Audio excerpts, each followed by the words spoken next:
KOAT legal expert John Day says what the president is proposing isn't likely to happen or legally possible.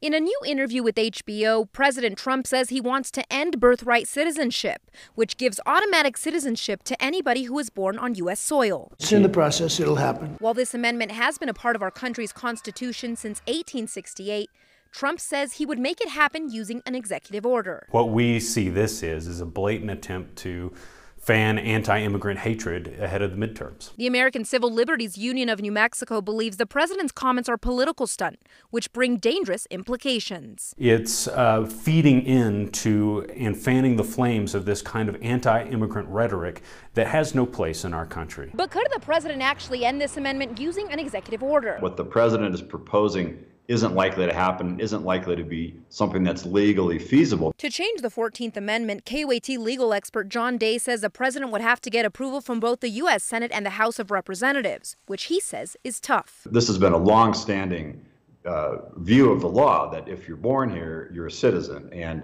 to change that by an executive order generally is considered almost impossible. Legal scholars say you just can't do it that way.